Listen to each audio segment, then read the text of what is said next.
আমার হলুদটাতে তো এই দুটো কুঁড়ি চলে এসেছে, যেটা দেখিয়েছি আমি আগের ভিডিওতে, একটা ছোট একটা বড়।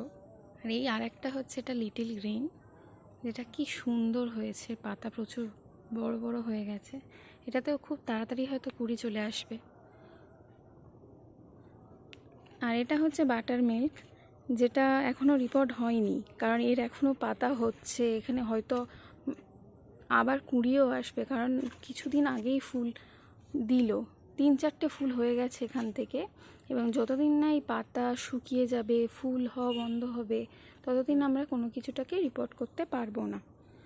আর এই আসছি, এটা হচ্ছে ওয়াটারমেলন, যেটা এখনও আমার কাছে অ্যাভেলেবেল আছে, যেটা আমি নতুন করে বসিয়েছি এবং যার কত সুন্দর পাতা হয়েছে এখানে আপনারা দেখতে পাচ্ছেন। এটা ওয়াটারমেলন, এটা এখনও অ্যাভেলেবেল আছে, কেউ নিতে চাইলে জানাবে।